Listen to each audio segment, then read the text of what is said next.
Genesis chapter 18. The Lord appeared to Abraham near the great trees of Mamre while he was sitting at the entrance of his tent in the heat of the day. Abraham looked up and saw 3 men standing nearby. When he saw them, he hurried from the entrance of his tent to meet them and bowed low to the ground. He said, "If I have found favor in your eyes, my Lord, do not pass your servant by. Let a little water be brought, and then you may all wash your feet and rest under this tree. Let me get you something to eat so that you can be refreshed and then go on your way, now that you have come to your servant." "Very well," they said, "do as you say." So Abraham hurried to the tent to Sarah. "Quick," he said, "get 3 seahs of finest flour and knead it and bake some bread." Then he ran to the herd and selected a choice tender calf and gave it to his servant, who hurried to prepare it. Then he brought some curds and milk and the calf that had been prepared and set these before them. While they ate, he stood near them under a tree.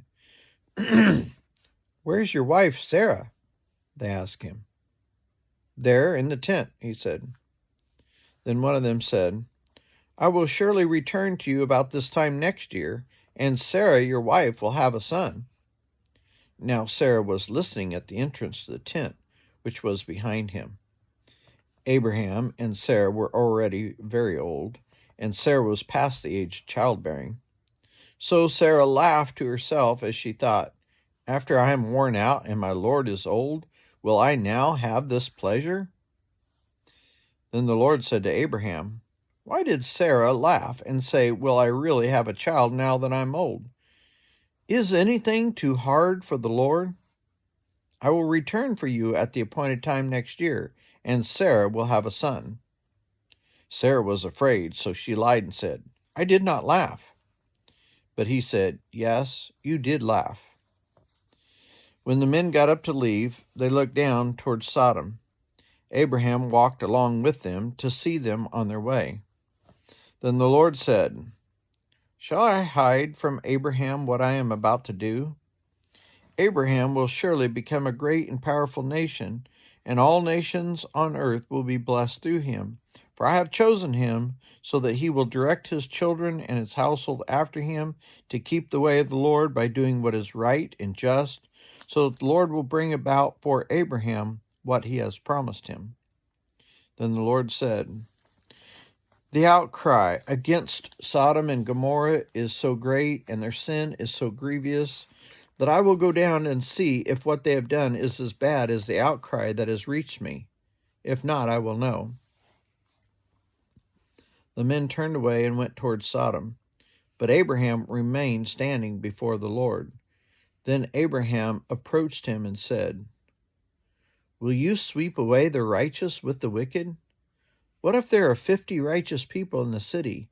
Will you really sweep it away and not spare the place for the sake of 50 righteous people in it? Far be it from you to do such a thing, to kill the righteous with the wicked, treating the righteous and the wicked alike. Far be it from you. Will not the judge of all the earth do right?" The Lord said, "If I find 50 righteous people in the city of Sodom, I will spare the whole place for their sake." Then Abraham spoke up again, "Now that I have been so bold to speak to the Lord, though I am nothing but dust and ashes, what if the number of the righteous is 5 less than 50? Will you destroy the whole city for lack of 5 people? If I find 45 there," he said, "I will not destroy it." Once again he spoke to him, "What if only 40 are found there?" He said, "For the sake of 40, I will not do it." Then he said, "May the Lord not be angry, but let me speak. What if only 30 can be found there?" He answered, "I will not do it if I find 30. Abraham said, "Now that I have been so bold as to speak to the Lord, what if only 20 can be found there?" He said, "For the sake of 20, I will not destroy it." Then he said, "May the Lord not be angry, but let me speak just once more. What if only 10 can be found there?" He answered, "For the sake of 10, I will not destroy it." When the Lord had finished speaking with Abraham, he left, and Abraham returned home.